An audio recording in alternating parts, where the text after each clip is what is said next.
So the first step is to get the STM32 IDE installed. For consistency, I will be using Google Chrome across all the videos regardless of the platform for web browsing. So there is a link that will take you directly to the IDE, but rather than just accepting whatever it is that someone gives you, it's always good to search out the truth yourself.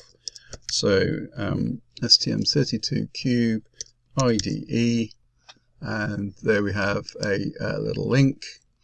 You will find that this menu bar rattles backwards and forwards, as you may have just seen, where it was quite broad. That's fairly typical for the entire of the website. Something that you need to be aware of, because you can click on something and before you finish clicking the menu item has changed. So just let the web page settle down. So if we go to get software, I want the Mac. We want to get the latest. Now I can tell from the way the cursor changed that the interwebs are thinking about things. And now I scroll up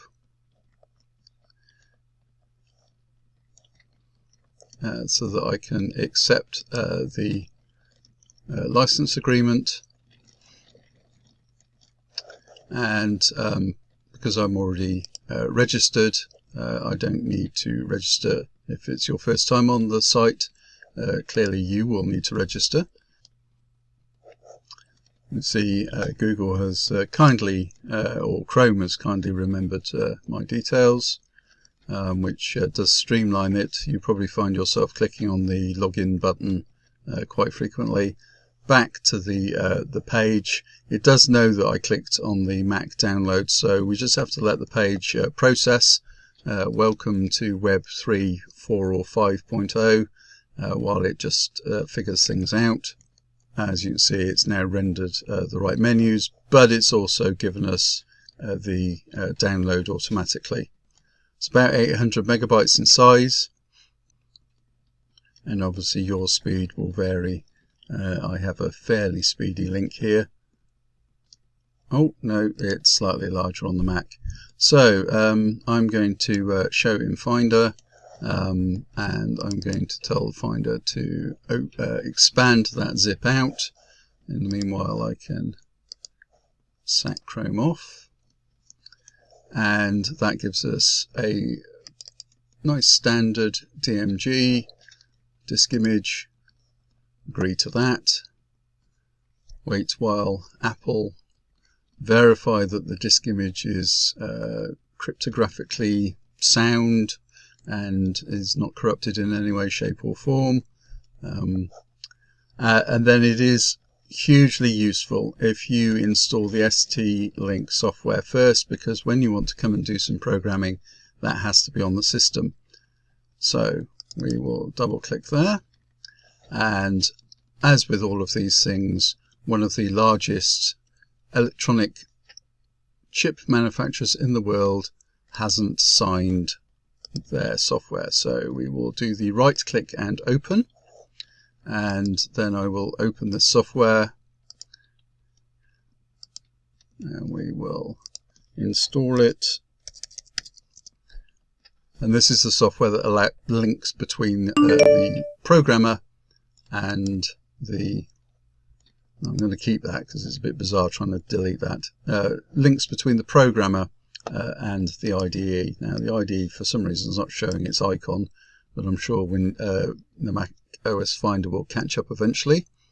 As you can see, it's a fairly big copy as it goes over.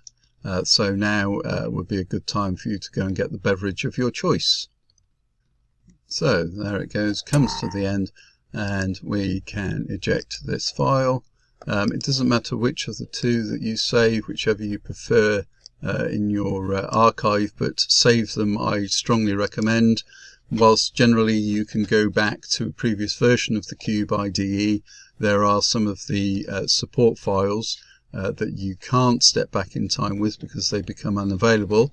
If you've built your firmware with version 1.2 of something and you find that the machine that you're on is a blank slate, you install version 1.5 and it doesn't compile, you may not be able to go back to the version 1.2. So as you use a particular set of files, I strongly recommend keeping them. I'm just going to move the DMG to the bin because every little bit of helps. So we can load up the applications, a little bit of beach balling, and we will double click on STM32CubeIDE. As you can see, it's got its nice little logo icon. It's bouncing away in the dock.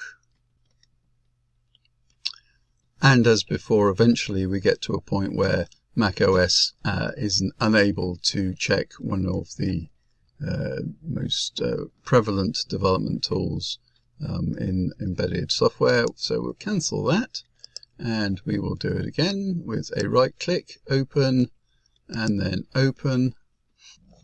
I'll tidy the applications window away, and we can see in the background it's asking us about where we want to keep our files.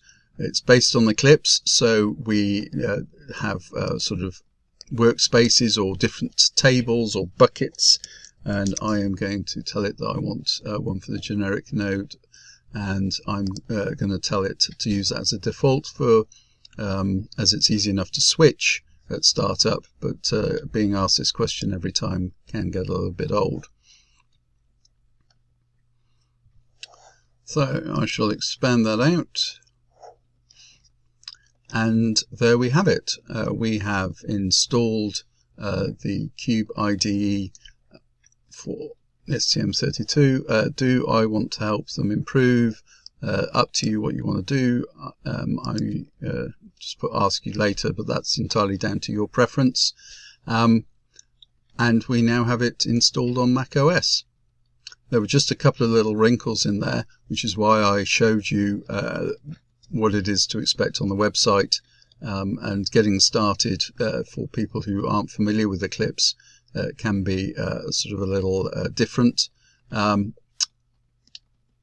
But overall it is a relatively straightforward install.